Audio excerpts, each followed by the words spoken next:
Welcome to the 384th of the COVID calls. This is a daily discussion of the COVID-19 pandemic with a diverse collection of disaster experts. My name is Scott Gabriel Knowles. I'm a historian of disasters at the Korea Advanced Institute of Science and Technology.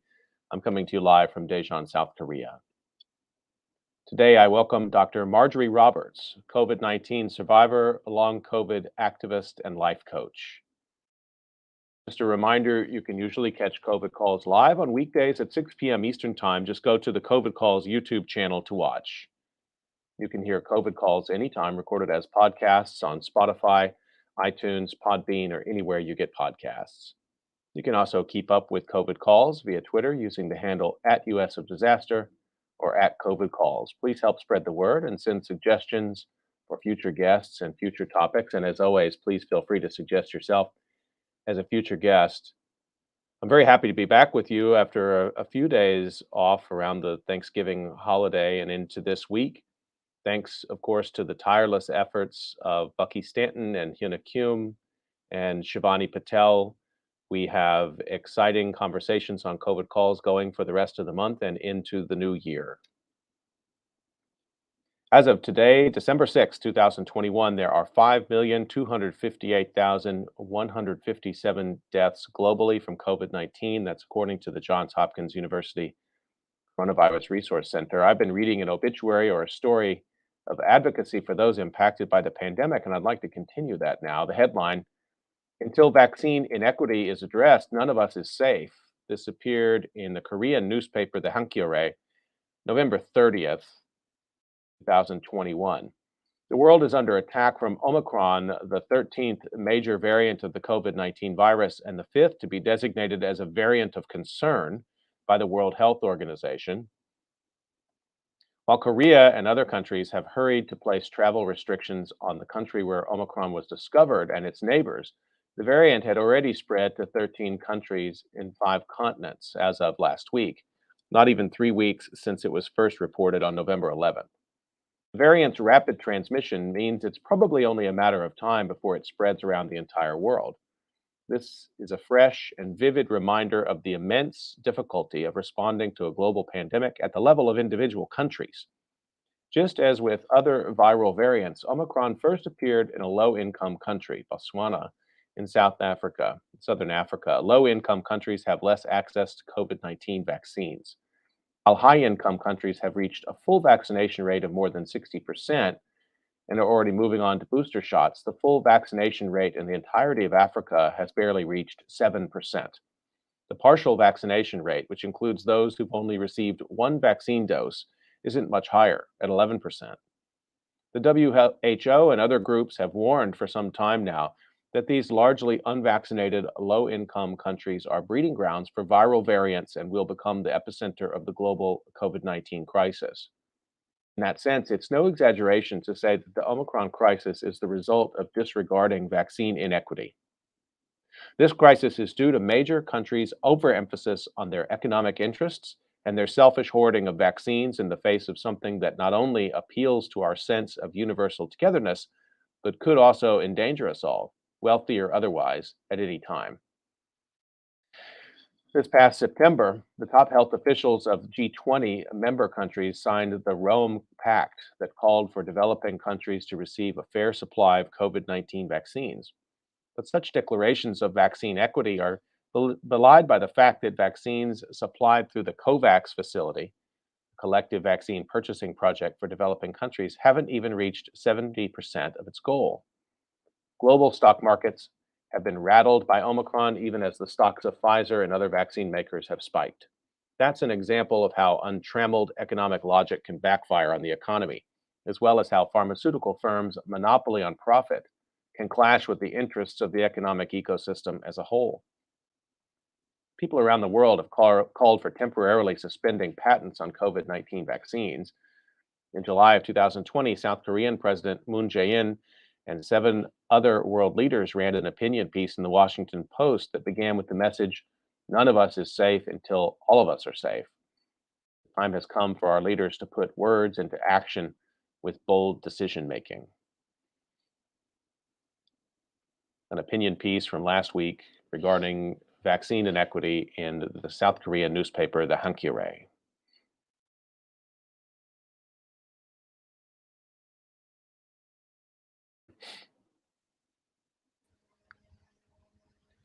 Okay, I'd like to turn to our conversation today. This is one I've really been looking forward to with great excitement. Let me introduce my guest to you, Dr. Marjorie Roberts. Dr. Roberts is a certified life coach and speaker who coaches her clients how to create the life of their dreams even after this life altering virus, COVID 19.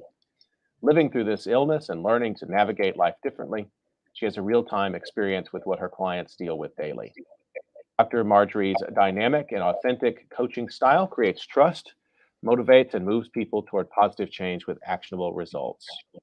She assists her clients in finding their deep inner happiness after pain, helping them define and achieve goals as they consistently live a more joyful life. She attended Capella University and obtained a doctorate of business administration with a specialization in strategy and innovation in 2014. Additionally, Dr. Roberts gained her life coaching certification in November of 2019, and I'm thrilled that she could make time to talk with me today. Marjorie Roberts, thank you so much for joining me on COVID Calls. Oh, thank you for inviting me, Scott. Thank you so much. I'd like to start by asking you a question I usually do, just to find out where you're calling from and what the pandemic situation looks like there today. Okay, currently I'm in Johns Creek, Georgia, and it's not looking good here in Georgia because Georgia is has moved on. Everything's opening. They're playing football, basketball, baseball, and everybody's pretty much going on with their life and hollering and screaming and just like it's they acting like it's 2018 here. So I'm very afraid of what the future's going to hold for Georgia. So when you say people have moved on, it's just that there's no discussion about the pandemic. I mean, even though the rates remain high, people are just not engaging the discussion at all. It's not as much as I would hope that it would be because Georgia is very populated. There are millions of people here, but for whatever reason, personal choices, they don't believe us. They don't believe that COVID-19 is real. They don't believe that they should have to wear a mask. They don't believe that they should have to be vaccinated, and life goes on. Football here is a big thing. College ball is a big thing here. NBA is a big thing here. Everything is a big thing here. Everything that involves a lot of people and brings a lot of revenue goes on here. So when you see a crowd, I don't do crowds anymore. I have no desire to do a crowd. But when I see a crowd, I see COVID because it's nowhere around the fact that you can't tell me that it's not people in there that have COVID. But, for whatever reason, they think it's just a flu. They think that a couple of aspirins and some Tylenol will knock it out. And I'm living proof that that's not how it works. Myself and millions of other people. I saw in the news that the politics for the elections next year has already started full speed in Georgia. I guess there'll be a challenge. The former senator is going to try for the governorship, and Stacey Abrams is going to try for the governorship. Certainly, there's going to be discussion of COVID as a centerpiece of that election, I would think. I would hope, but it hasn't. It really hasn't. This past administration, it wasn't enough COVID talk for me.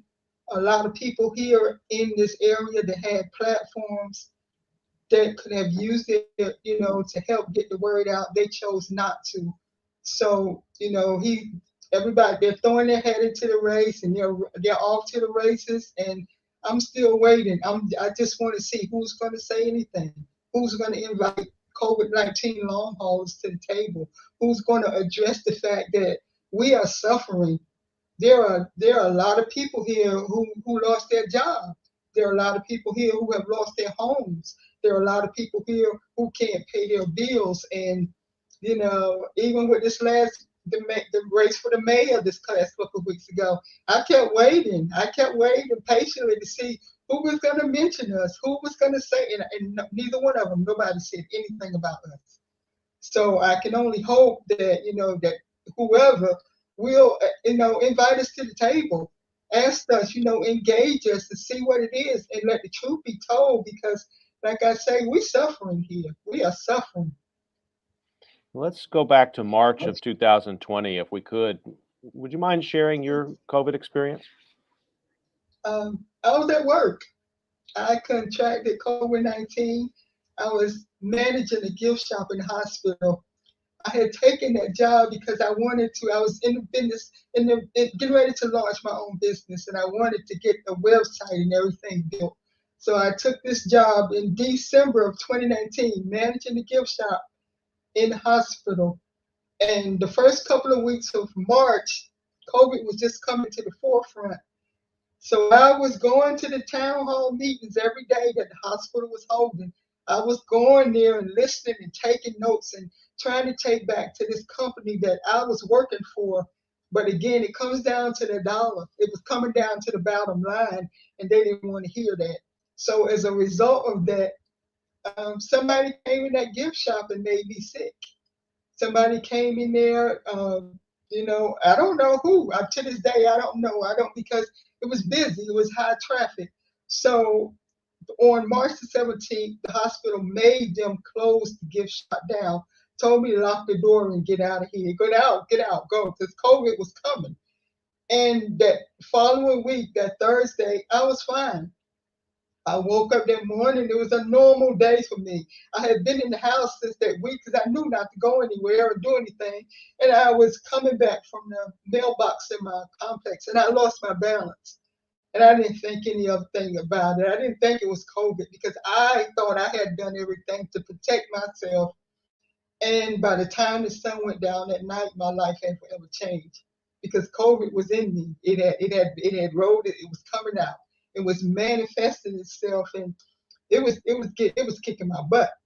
I was sick. I was getting sicker by the day, just getting so sick, throwing up, headaches, nightmares, all kind of stuff was happening to my body that I didn't know what to do. So it was just all of a sudden, it was so quick. It was just like that. And it would just begin to get spiral out of control. And the headaches were intense. The nightmares were scary. The night sweats were scary. I couldn't taste anything. I couldn't smell anything. The headaches was unbearable. I could not breathe. And all of these things were happening simultaneously. That's what people don't understand about COVID-19. It's not like you get, oh, I get a headache and I'm throwing up. No, all of these things are going on with your body at one time. All of this is happening. So you don't know what to address. You don't know because everything with COVID is on a whole nother level. A headache is not a headache. When you're throwing up, the diarrhea, everything is to a whole nother level. So I had all these things going on with me, and I farted at home as long as I could, and I ended up going to the emergency room on I think like the 29th of April or something like that, and there was nothing they could do. They pretty much told me I had a upper respiratory infection, told me to go home, drink plenty of water, and stay hydrated. And that's what I did. But a couple of weeks later, I was back at the emergency room again because I could not breathe. It was like an elephant or something was standing on my chest. And at the same time, I was having the most horrible acid reflux that I had ever had. And that would have you in the flu, so horrible because you can't breathe. You got acid reflux, you got a headache, you got diarrhea, you have nightmares, you got an intense headache, you delusional, everything is just going on. And at that point, after the second trip to the emergency room, I was told to contact my primary physician. Now, who could contact a primary physician at that time? So when I finally did get to her and was able to tell her what was going on with me, she didn't believe me. And she told me that I was mimicking everything that I was seeing on TV. And she told me if I wanted to get better, just to watch Lifetime movies and work a puzzle. Meanwhile, I'm crying to this lady because she had been my doctor for 5 years, Scott. So I thought me and her was cool like that. And I'm trying to tell her, please help me. She totally gaslit me. So I lost hope at that point because at that point, I literally thought I was dying. And I remember having a conversation with my daughter about my life insurance, about my will, because That's how sick I was. And I was just like a wet rag. My husband literally had to pick me up, take me from point A to point B. I couldn't walk long. I couldn't breathe. It was just like nothing I had ever experienced in my life. So by the time I got able to go, I had to go back to the emergency room for the third time. So by that time, I had to fired my primary physician, and I was on the lookout for another one. We were doing everything we could to find one. So around June 8th, all the way from March 26th until June 8th was when I was finally able to get the new doctor that I have now, that she believed me. But by the time I got to her, the damage was already done, because she sent me right away to see a lung specialist. And my lungs were shot. I had my lymph nodes and my lungs were swollen. I had nodules in my lungs. I had spots on my liver. All of this had happened, so the damage was done. So meanwhile, I had been having really bad. My mouth had been foaming like a volcano. It was really, I can't describe it. It was like I could not drink enough water. My mouth was so dry. So in the midst of all of this and finding out I had all this going on with my lungs, I was finally able to get to the dentist. And COVID had tore my mouth up. Hmm. And 7 teeth had to come out of my mouth. Wow. So it's been like, fast forward to now, I have a phenomenal team. I have, everybody. I got a hematologist. I got a therapist. I have my primary physician. I got my lung specialist. So they're doing everything they can do to sustain me. But it's really no cure. Now I was diagnosed with sarcoidosis in my lungs. So at this point, all they can do is keep me happy and monitor me like they do. But it's no erasing these spots off of my liver. The lymph nodes that are in my lungs, they were swelling. So they went down to make sure, that and took biopsy and everything to make sure that it wasn't cancerous. And that's when they diagnosed me with sarcoidosis. Hmm. And this happened in 20 months. Well, first of all, thank you for sharing that story. And I know it's hard to go back to that time, but I think people listening, I'm sure a lot of them can connect one way or another with that story. And I'm sorry you went through that. And I'm sorry you went through that and had to go back to the hospital and weren't believed, because it sounds like the way you're describing it, that added substantially to the stress of it. Yes. Yes, that being gaslit like we were, it was sad. But I really did, my daughter works in the medical field, but she's behind the scenes.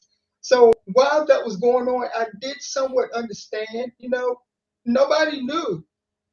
Hmm. Nobody knew what, they were the doctors and nurses and everybody working in the hospital. They didn't know.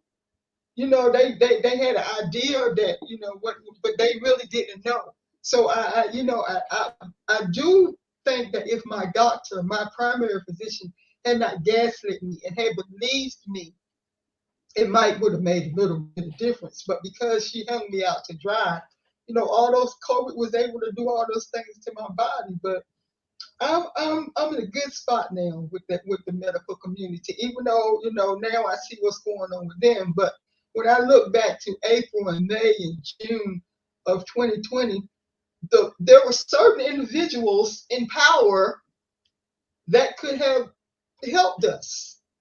Yeah. But he chose not to. They chose not to for whatever reason. So it spiraled out of control. And when termites finish with the wood, what do? They come out, and that's what happened to us.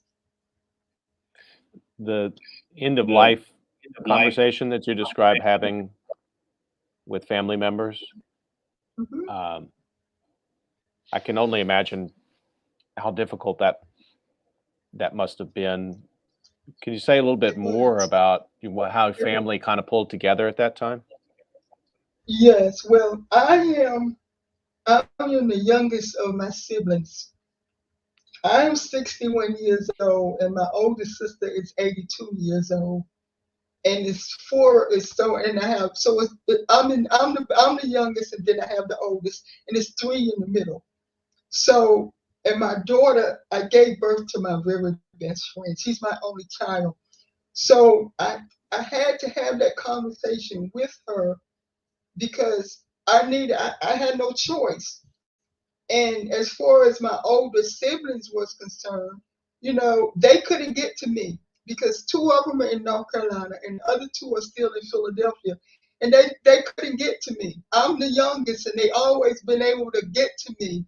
My mom died a long time ago. My dad, so we were bonded. So to have that conversation with them, and I was in constant contact with him. And the days that I couldn't talk to him, Leanne would talk to him. My daughter would talk to him. So they were scared. But like I said, I couldn't go home to Philadelphia. I couldn't go to North Carolina, and they couldn't get to me. So it was so scary because people were losing their life. People were dying. And at first they were saying, "Oh, it's going to be older people," but then everybody started to lose family members.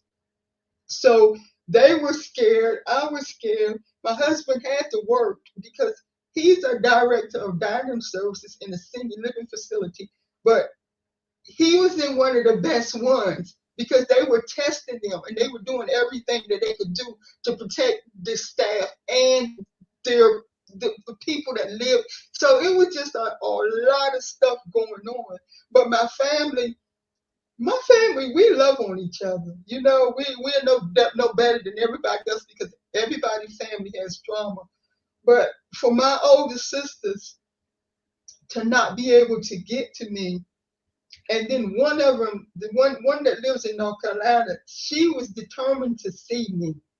So she had her husband. They drove down here, and I saw her from the parking lot because I could not hug her. She could not touch me, and that exchange that her and I had, it was so powerful because here's my sister, my sister standing in this parking lot, but could not come touch me because I didn't know. I didn't know if I didn't want to take that chance to make anybody sick. So to have that conversation and knowing that, I could die, and knowing that Leanne was going to be left by herself, even though she had specific instructions, that's my baby. And even though, my sister is 81 and then the twins is like 70, it's like, it's a lot for a family. It is a lot for anybody's family to see. And then it was some days I couldn't even talk on the phone to them. I couldn't talk. I wanted to talk, but I could not talk. And my voice was gone and I could barely speak. And I didn't want to subject them to that. So what I was doing was on the days that I could, I had this app on my phone and I would record little snippets and little conversations. So God forbid if something would happen to me that they could have that. So, to see that I have friends in my group that have lost their mom and dad in the same day. I had one of my best friends from the military that had been my friend since 1983. He was an 82nd Airborne paratrooper, loved jumping out of perfectly good friends, planes, and COVID took him. So I'm seeing all of this going on. I'm in these groups because early on I joined groups. I joined long haul COVID fighters, and then I joined survival codes because I was looking for people like myself. And we would bond together, we would laugh together, we would cry together, and share our stories because I was one of the lucky ones. My family believed me. There were a lot of people who lost families, husbands left, wives left, kids left. It was just doing a whole lot of damage, Scott, that people didn't know. That's the telling about your family is extraordinary to hear, and that tension. And I I'm so moved by the story of your sister getting in the car and coming from North Carolina to see you. It reminds me of all the stories I've heard and talked to folks who they had parents in nursing care facilities, and they go and have these conversations through the window, and that's the life that people had. I think people, maybe as you said earlier, people want to move on. They want to watch a football game, but it was not that long ago, almost yesterday, seems like, that this world that you're describing was the world that everybody was facing and that you were living through. Did your siblings all made it through okay?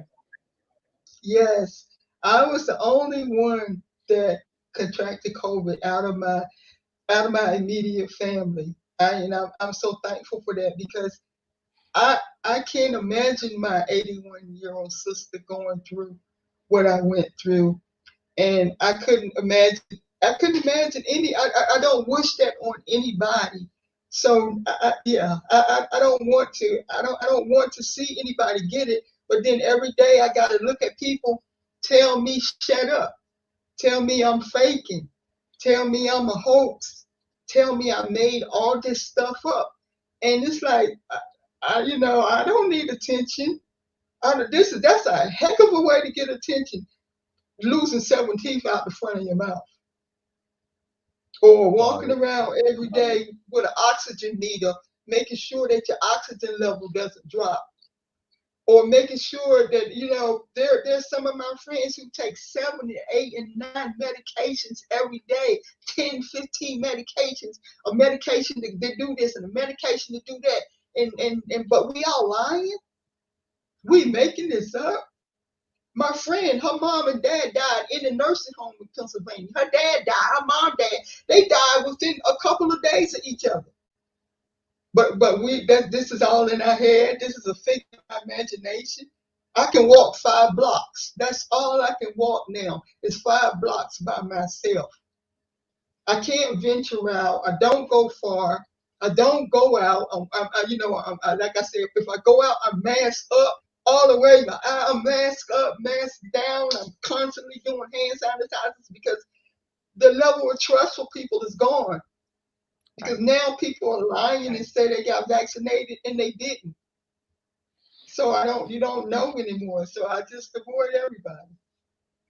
I just want to remind everyone you're listening to COVID Calls. I'm talking today to Dr. Marjorie Roberts, a COVID-19 survivor and long COVID activist. And I want to talk about the long COVID community that you said you started looking for people that you could be in community with. Of course, it's the worst possible time to look for community because you can't be with anybody in person. So I Yeah, assume you went to social media and found yeah, some support there. yeah. Tell me about that.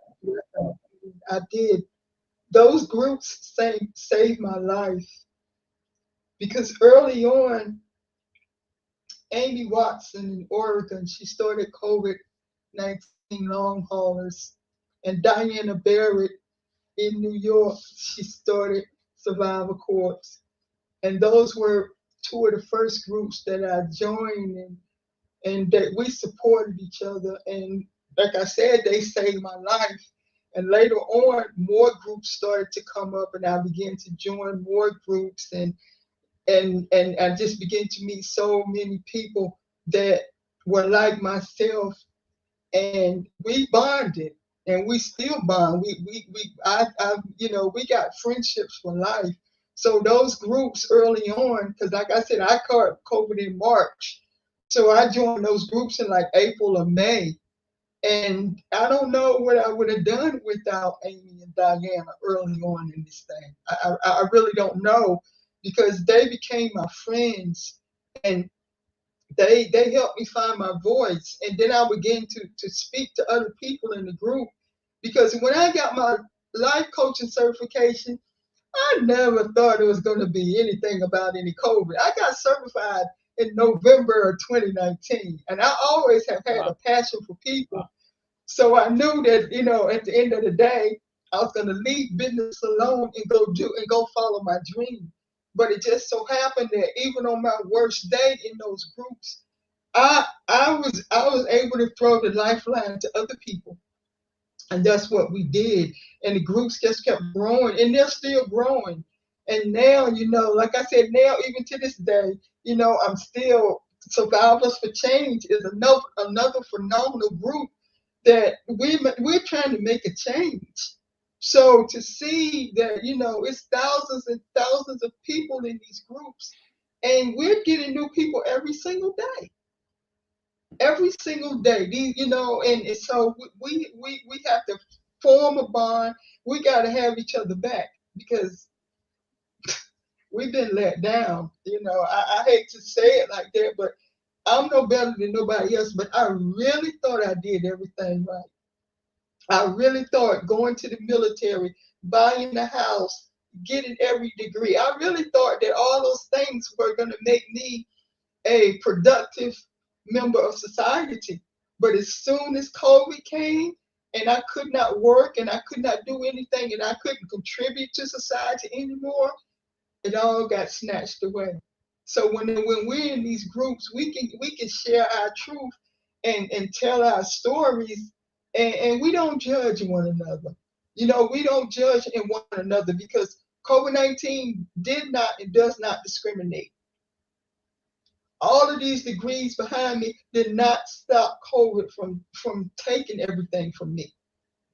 So I love those groups, and I don't know. I don't know to this day what I would have done or how I would have been, because I was in the house all day, every day by myself. And my husband would leave lunch or something where I could get to it. But my daughter was working and the world was supposed to be closed down. And Atlanta never really closed down. Mhm. And it was just hard to see. So, those groups saved my life. So I just want to make sure also for people who are listening who are looking for support. So it's COVID Survivors for Change is one of the main ones Yes, that you're engaged with.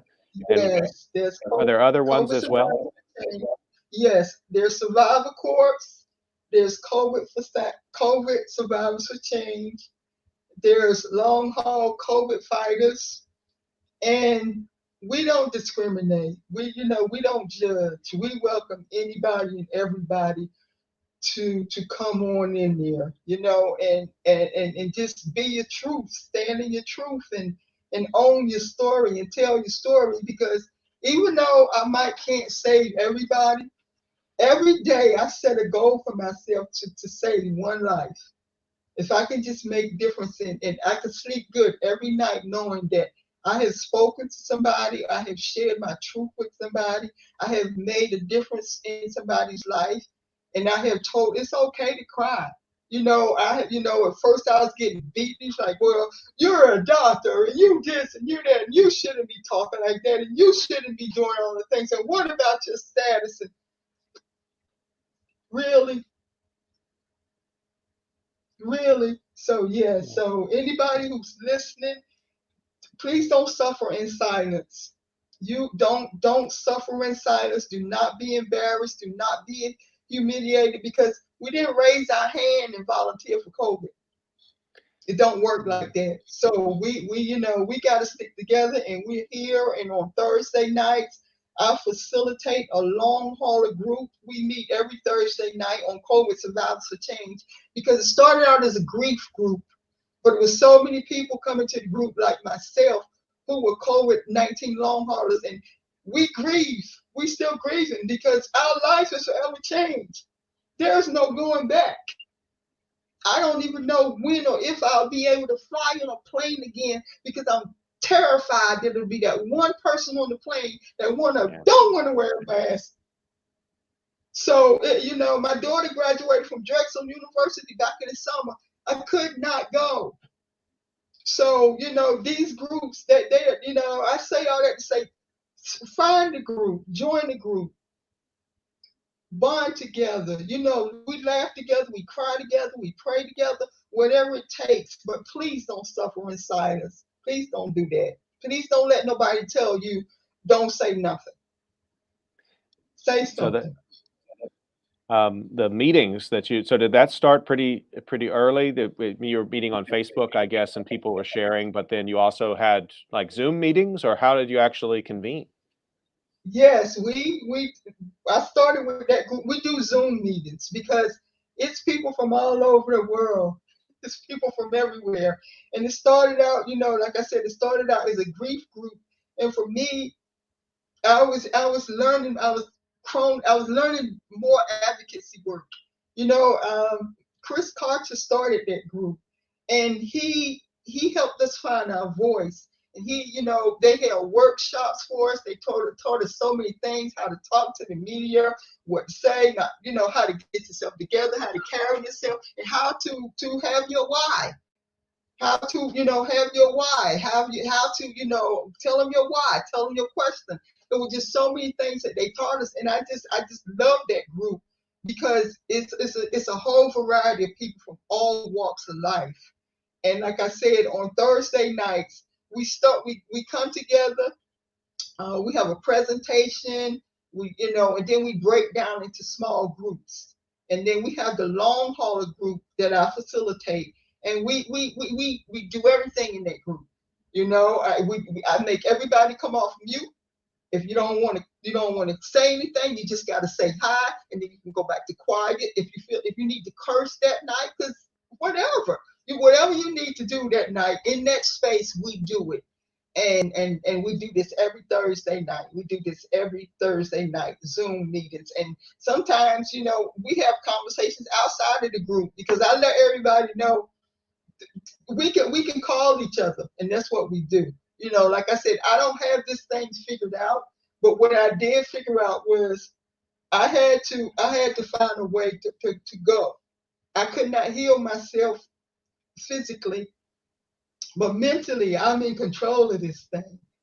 And I became my biggest client. I became my biggest life coaching client, so that I can master my skill and put it together. And that's what I'm doing. So I love it, because it helps me help everybody else. And at the same time, I'm helping myself. Just want to remind everyone that you're listening to COVID Calls with Dr. Marjorie Roberts, COVID-19 survivor, life coach, long COVID activist. And I listened to an interview that you did, Marjorie, with on the Here and Now program on WBUR. And I was so excited to talk to you after I heard that, also just because of the depth that you went into, and as we've been discussing here, about sort of how you built a community. One of the things you talked about, and you mentioned it a moment ago, and wanted to ask you about, was your military service, and also your friend Sergeant Gary Mitchell. And I wonder if you could talk a little bit about that friendship, but also what being in the military meant to you, because the way you talk about it very powerfully, also it's a sort of a betrayal, I think, to a certain degree, that you served your country, and then you turn around in 2020 and it's like the country doesn't want to hear from you about your illness. So I wonder if we could talk about that part of your journey. Yeah, I enlisted in the military in 1981, and I was trained on weapons repair. And I began to I was so excited about the whole military, because it was like, oh, this is what you do. You can make a career out of this. You learn, you get to travel. As soon as I got in the military, I went in like 81. In like the end of 82, my mom had took my daughter so that I could go. And we discovered then that my mom was in the early stages of Alzheimer's. But I was determined to finish my time, which I did. And during that time, I was stationed in Fort Bragg, North Carolina, home of the 82nd Airborne. And I met Sergeant Gary Mitchell. And he taught me so much about the Army, about jumping out of the planes. And just was so, because he was so fit to fight and trained to kill. And we built a friendship. So when I got out of the military and he was still in, we still kept in contact. And we kept in contact forever. Forever. From the time I got out until 2020, when he passed away, we had always known where each other was, because he was from New York. When he got out, he went back to New York. I knew his family. you know, we were just really, really close friends. So when I had found out that I had COVID-19, then I found out that Gary had COVID-19. And then, you know, May 14th, Gary died.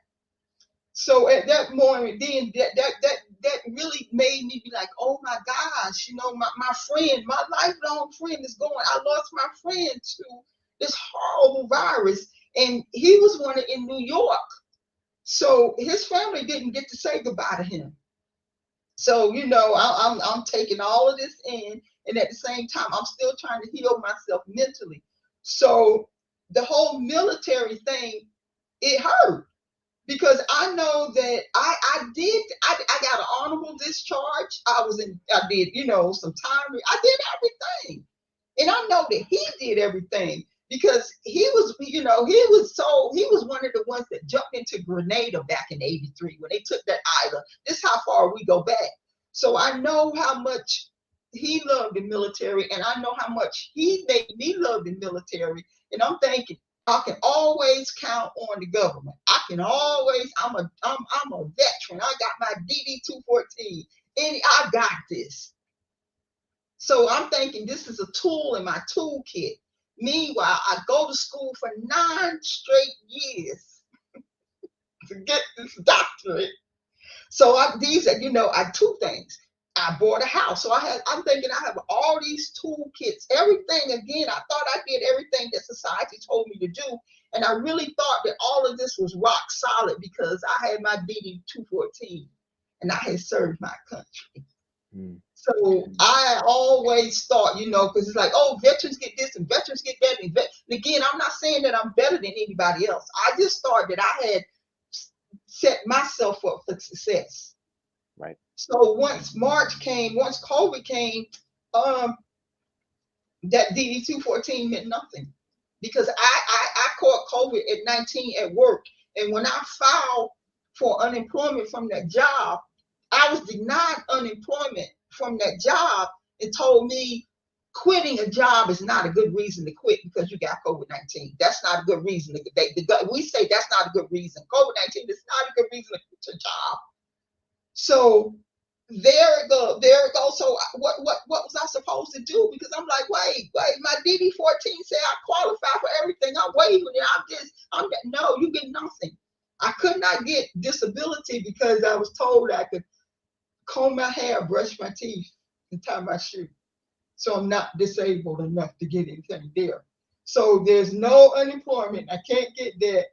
There's no disability. I can't get that. What do?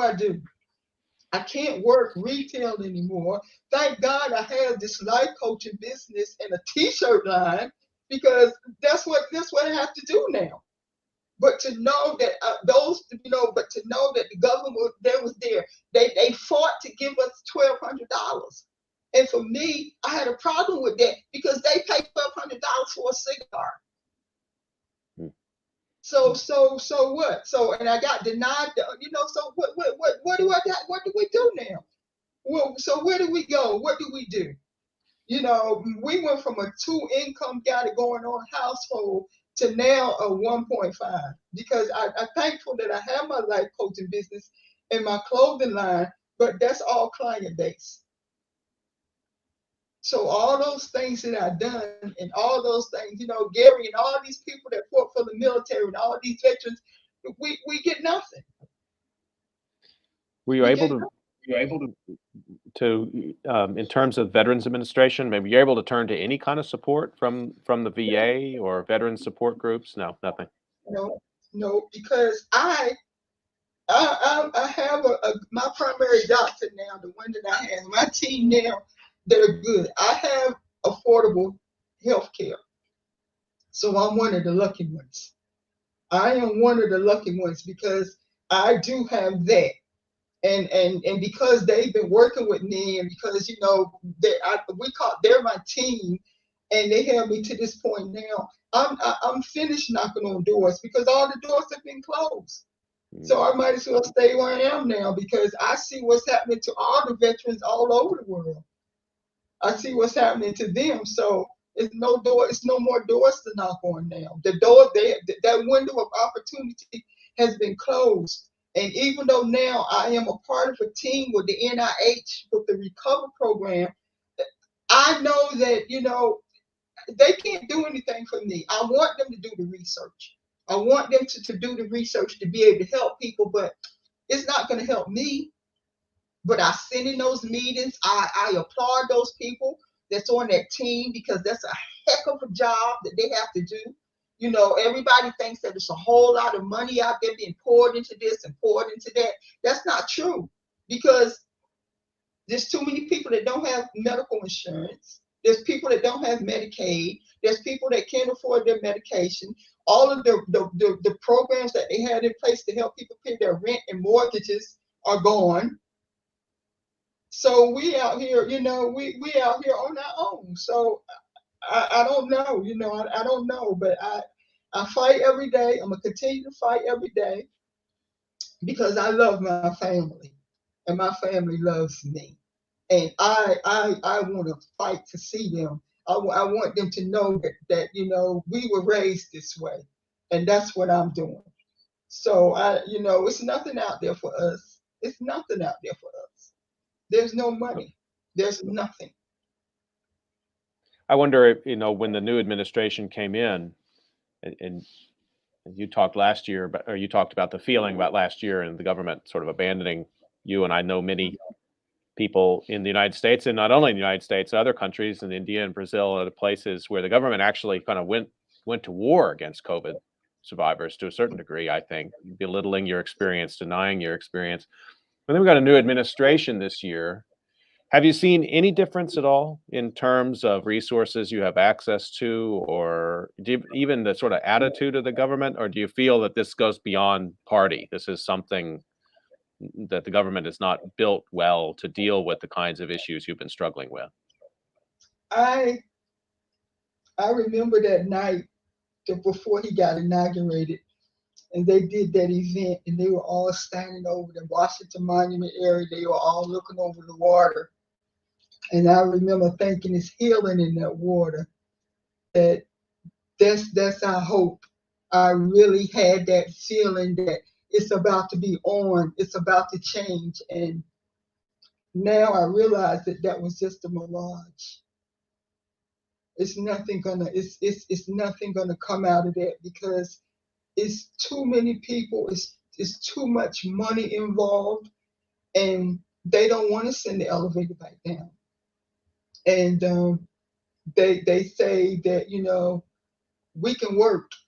They say you could get a job. You go get a job paying $9 an hour, and no. So I was praying and I was hoping that the cavalry had arrived, but they kept going. They didn't stop. Let's talk a So little bit no, about I your. don't know.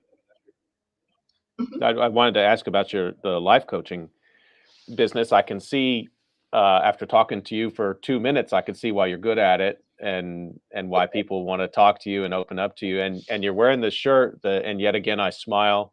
So that's also a design that you've come up with, and this is a clothing apparel line. People can buy these. I'm going to put up a link, make sure people can find your site if they're looking for life coaching services, and particularly for COVID-19 sufferers.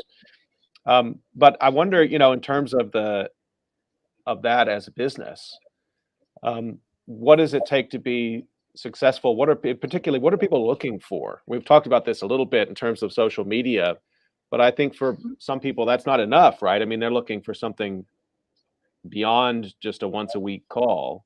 And so you provided a service that can help meet that. What do people want? They just want hope. That's all. They just want hope, and they ask all the time. They like, how do you do this? How do you And yet again, I smile. How do you smile? And because I'm still living, even though our lives have changed, for some reason our life was spared. So I use that as a starting ground with my clients, and You know, we all got something to smile about. Yeah, we cry, we laugh, and all that good. But at the end of the day, you might, you know, if you have children, or if your mom and your dad and you have siblings, the things that people take for granted now. You know, if you can go in your refrigerator and actually open it, and it's something in there to eat, hope. You know, and I share my truth and I share my story because, like I said, I thought I was going to not make it out of this thing. I really thought I was not going to make it out of this thing alive. And I suffered a tremendous loss. I did. I suffered a lot. But it's okay because I still have my family. I still have some close friends left because a lot of people left, but that's okay. But I still, and then I have people like you who give us the opportunity to share our truth. You know, you hear our stories and you believe us. You know that something is not. This is really happening to these people. So even though I lost a lot of materialistic stuff, I still had to be thankful because I did have dental insurance. I still have to be thankful because I have affordable health care. I have a daughter who loves me. I have family and friends. So I have to I have to fight. I have no choice. You know, COVID, like some, you know, COVID did have me, but I don't have COVID anymore. I still have COVID residue, but at the end of the day, I'm still fighting, Scott, and I'm gonna keep fighting. I'm not gonna let this thing go because at some point it's my prayer that at some point somebody will see that we didn't deserve this. We didn't deserve this. You know, they could have, you know, to be talked down to and to be told I'm lazy and to be told, oh, you don't want to work now, you don't have any motivation. Well, how the heck did I go to school for 9 years and get every doggone degree they told me to get if I'm not motivated? The image we've got up here on the screen, just so people, if you're listening, you won't see it, but you can check out drmarjorieroberts.com. It's www.drmarjorieroberts.com, drmarjorieroberts.com. And you have a great website, and there's a lot of resources there for people who want to learn more about you and your journey and can start to, and as you said, when I asked you, you know, what is it that people are looking for, and they're looking for hope. And you know, what you've shared also is a process of working through some anger. Yeah. And I have to tell you, I mean, you should probably charge me for this hour because honestly, I mean, we've all got some anger. I have not had COVID. I did not suffer from long COVID. Um, but you know, I talk to people almost every day on COVID calls, and when I talk to long COVID survivors, I get really angry, Yeah. and at a couple levels. One is the way, as you described, the government not just sort of turning away, but actively attacking you, Mhm. and then also the sort of problem of gaslighting and being told by employers or by medical professionals. And I'm not casting on all medical professionals here. I'm talking, you know, specific to ones who sort of um, turned their back or told you, you know, this is not something we can deal with or come back to us later, whatever it is. It's just such a Yeah. breakdown of these systems that we've all had trust in.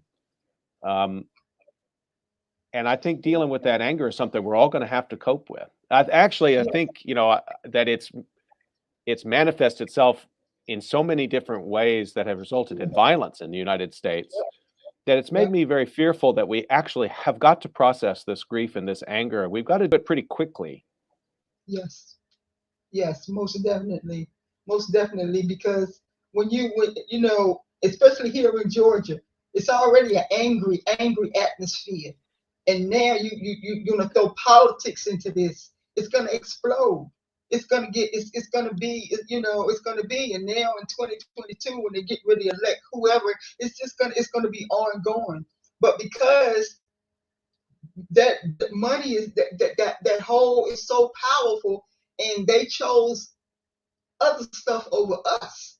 So yeah, we angry. I still have my moments. And but I tell people, when you get so mad like that, your blood pressure goes up. Right. You can have a stroke. You can have a heart attack, and especially for us that have, or for anybody, it- it's such a volatile situation. So it's easy to get pulled into somebody else's drama, but it's better to walk away. So sometimes I like I said, that group that I have on Thursday night. If any, we curse, we say curse words. We have to, because that's that anger. Yeah, I'm mad because, like I said, I don't know who made me sick.